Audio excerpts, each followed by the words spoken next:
Hi అండి. ఇవాల్టి మన వీడియోలో సమ్మర్లో శరీరానికి చలువ చేసే పెసరపప్పు చారు. పెసరపప్పు చారు అంటే అందరూ చేస్తారు. ఒకసారి నా పద్ధతిలో చేసి చూడండి. మరి ఇంకెందుకండి ఆలస్యం, రండి వీడియోలోకి వెళ్ళి పెసరపప్పు చారు చేసేద్దాం, తినేద్దాం.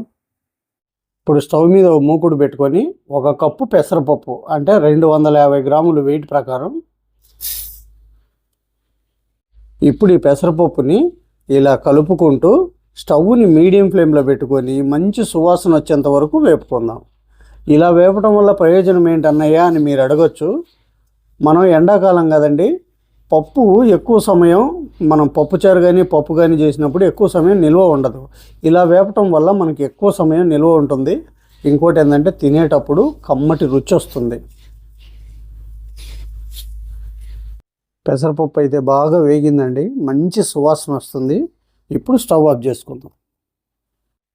ఇప్పుడు ఈ పెసరపప్పుని ఒక 5 నిమిషాలు పూర్తిగా చల్లారబెట్టిన తర్వాత ఒక 2-3 సార్లు శుభ్రంగా కడుక్కుందాం. పప్పుని ఇలా శుభ్రంగా కడుక్కున్నాం కదా, ఇప్పుడు ఏ కప్పుతో అయితే మనం పెసరపప్పు తీసుకున్నామో ఆ కప్పుతో 3 కప్పులు వాటర్ పోసుకుందాం.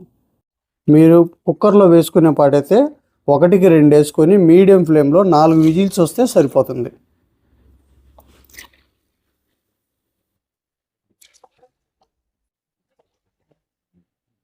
ఇందులోనే 1 టీ స్పూన్ ఆయిలు,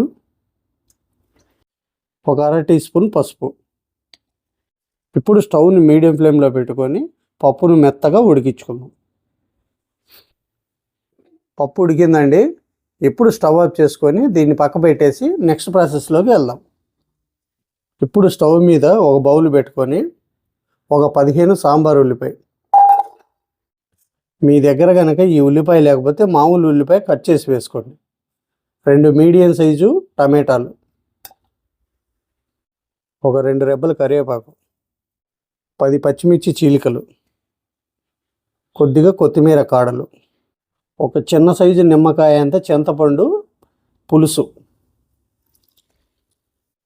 1 అర టీ స్పూన్ పసుపు, రుచికి సరిపడినంత సాల్టు. ఇప్పుడు 1 అర లీటర్ వాటరు.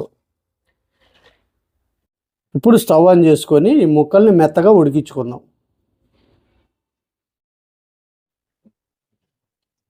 మనం వేసిన ముక్కలన్నీ చక్కగా ఉడికాయండి. ఇప్పుడు ఇందులో మనం ముందుగానే ప్రిపేర్ చేసి పెట్టుకున్న ఈ పెసరపప్పును వేసుకుందాం.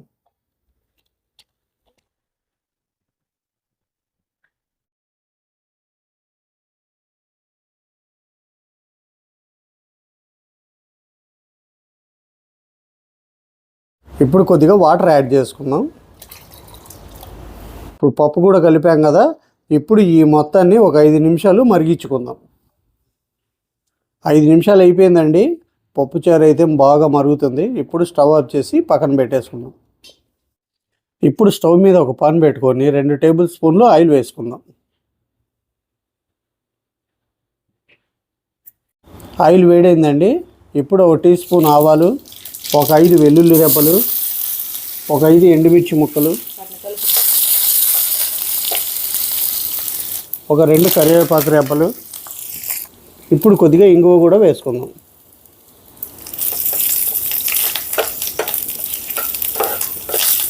పోపు రెడీ అయిపోయిందండి. ఇప్పుడు పోపు పెట్టుకుందాం.